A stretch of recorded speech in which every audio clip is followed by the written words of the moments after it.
மீண்டும் சிஎஸ்கே வீரரை வாங்கிய மும்பை அணி. சைலண்ட் சம்பவம் செய்த அம்பானி. உளறி கொட்டிய அஸ்வின். சிஎஸ்கே ராஜஸ்தான் அணிகளுக்கு இடையிலான ட்ரேட் குறித்து ரசிகர்கள் தொடர்ந்து விவாதித்து வரும் நிலையில் மும்பை அணி சைலண்டாக ஒரு ட்ரேட் டீலை முடித்துள்ளது. கடந்த சீசனில் லக்னோ அணிக்காக ஆடிய ஷர்துல் தாக்கூரை 2 கோடி ரூபாய்க்கு மும்பை அணி ட்ரேட் மூலமாக வாங்கியுள்ளதாக அஸ்வின் தெரிவித்துள்ளார். IPL தொடருக்கான மினி ஏலம் டிசம்பர் மாதம் 2வது வாரத்தில் நடக்கவுள்ளது. இதனால் நவம்பர் 15ஆம் தேதிக்குள் ஒவ்வொரு அணிகளும் தங்களால் ரீடைன் செய்யப்பட்ட வீரர்களின் பட்டியலை வெளியிட வேண்டும். அத்துடன் ட்ரேட் செய்வதற்கான கால அவகாசமும் முடிவடைய உள்ளது. IPL மினி ஏலத்திற்கு பின் ட்ரேட் செய்யலாம் என்றாலும் எந்த அணியிடமும் பர்ஸில் பணம் இருக்காது. இதனால் சிஎஸ்கே மற்றும் ராஜஸ்தான் அணிகளுக்கு இடையில் ட்ரேட் பேச்சுவார்த்தை தீவிரமடைந்திருக்கிறது.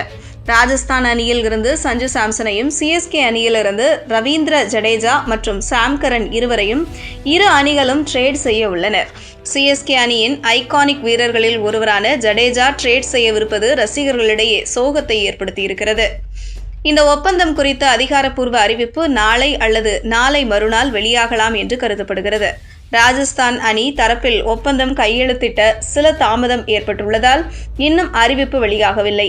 ஆனால் சஞ்சு சாம்சனின் உடற்பயிற்சி ஆலோசகர் ராஜா மணி சஞ்சு சாம்சன் சிஎஸ்கே அணிக்கு செல்வதை மறைமுகமாக உறுதி செய்துள்ளார். குஜராத் அணியில் இருந்து ஹர்திக் பாண்டியாவை மும்பை அணி வாங்கியதை விடவும் இது IPL கிரிக்கெட் தொடரின் மிகப்பெரிய ட்ரேட் ஒப்பந்தமாக கருதப்படுகிறது.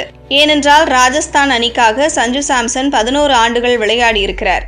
சிஎஸ்கே அணிக்காக ஜடேஜா 12 ஆண்டுகள் விளையாடியிருக்கிறார். இந்த ட்ரேட் டீல் ஒருபுறம் இருக்க, மும்பை அணி சைலண்டாக ஒரு சம்பவத்தை செய்துள்ளது. அதாவது லக்னோ அணிக்காக கடந்த சீசனில் மாற்று வீரராக வாங்கப்பட்ட ஷர்துல் தாக்கூரை மும்பை அணி 2 கோடி ரூபாய்க்கு ட்ரேட் மூலமாக வாங்கியுள்ளது.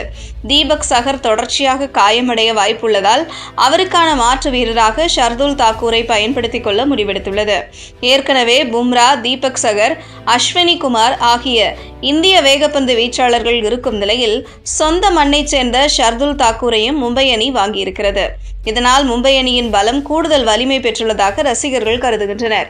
இந்த விவகாரத்தை அஸ்வின் தனது யூடியூப் சேனலில் உளறியிருக்கிறார்.